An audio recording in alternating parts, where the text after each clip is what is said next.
So I'm currently here in Houston, Texas. I'm right outside my delivery. I love it when I'm able to park right outside the docks just because I get to park away from all the truck stops and all that crap. But here, I gotta back in tomorrow morning. This is like a thrift store. So I'm just back here. My little chair I cooked out earlier. I'm just hanging out. So it's a family thrift center, and I don't really feel like working out today. I'm so freaking tired right now, but it is the workouts that you don't want to do. Those are the ones that are gonna help you get to your goal. So you already know what time it is. Get my dumbbells out here and get a good workout in.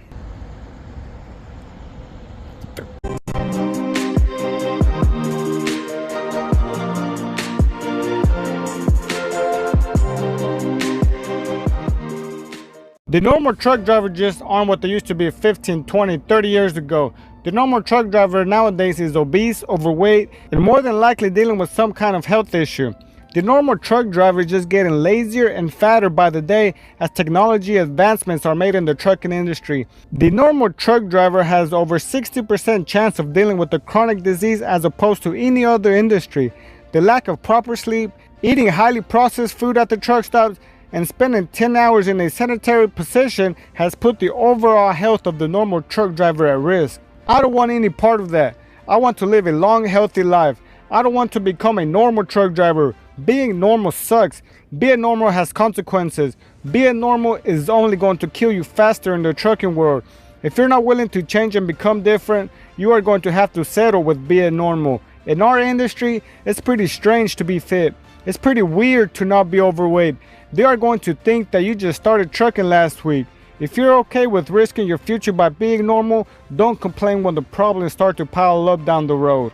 It's easy to blame the industry for the reason why so many truck drivers seem to keep adding weight to their fragile bodies. It's very easy to come up with excuses for why that truck driver's muffin top just keeps getting bigger and bigger. It's easy to blame someone else rather than take personal responsibility.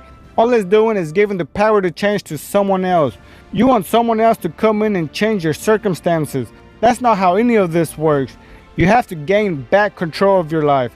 You need to put on your big boy pants and get a hold of the steering wheel, because if not, it will only be a matter of time before you run into the ditch. If you don't want any part of that either, then I suggest you start becoming abnormal. You need to become the exception. You need to become rare. If you want to be different from the normal truck drivers, you better start doing the opposite of whatever it is that they are currently doing. For starters, you need to watch what you shove down your throat. You are killing yourself slowly with your food choices.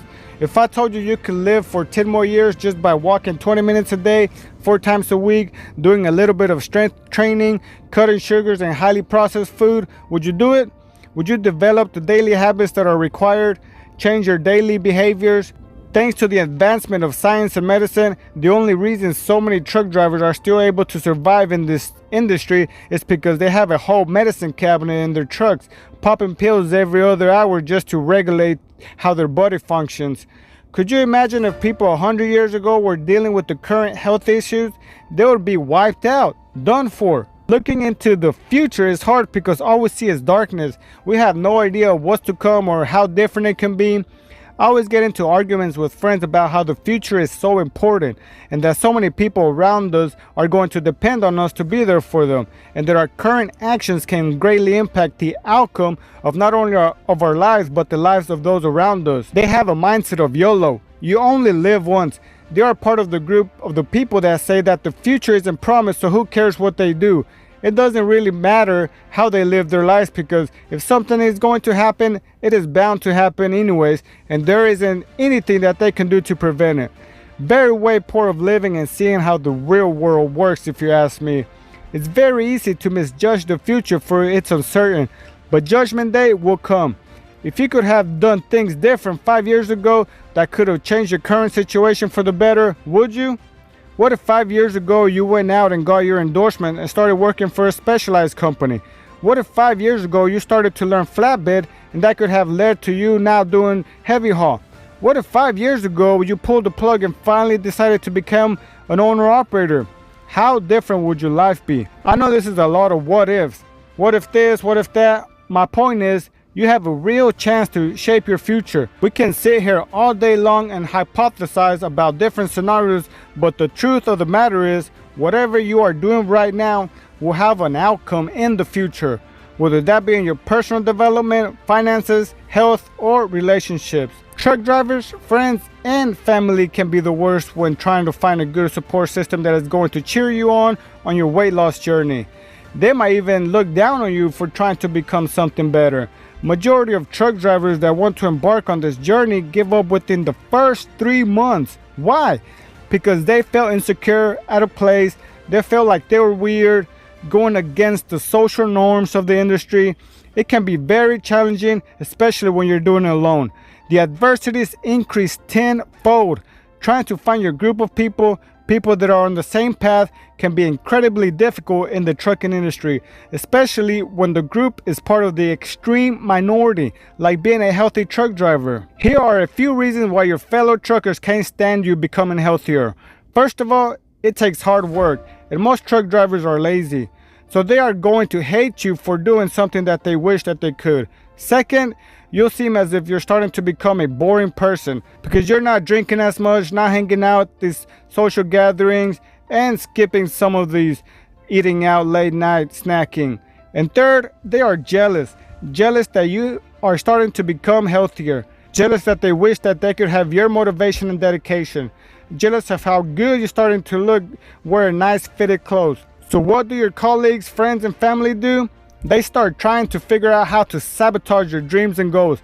Peer pressure is the real thing. Skipping the fast food at the truck stops or not grabbing a few drinks can come off as, "Are you okay? Is there something you want to talk about?" "Yeah, I'm okay. I'm just starting to care more about my health." It can be very easy to give in, but just remember, for each day you delay your goals, it's going to take you 7 extra days to recuperate the time wasted.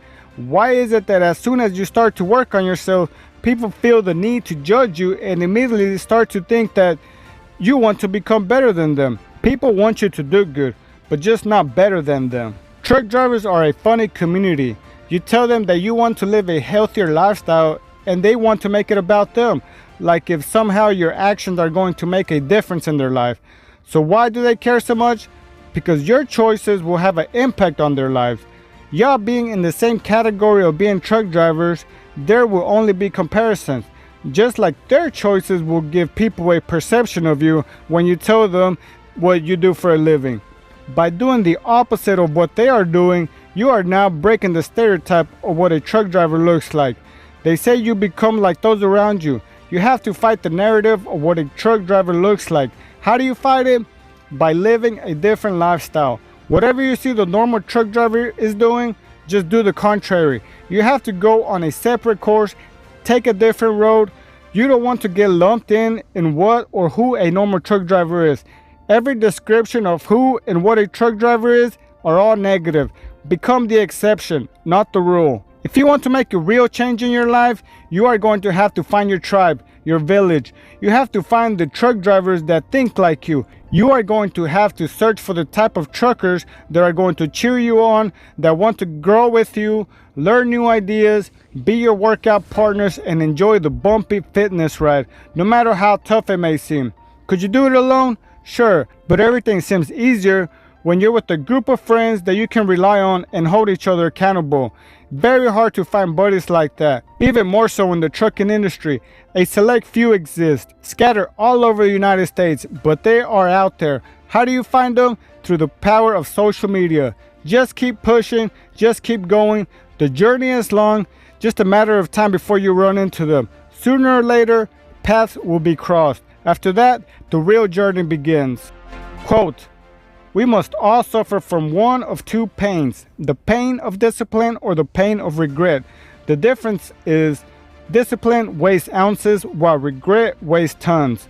Jim Rohn. They say you are what you eat, so the question is, what exactly have you been eating? If you are interested in learning what type of material I've been feeding my brain, check out the book in the description that has inspired the making of this video.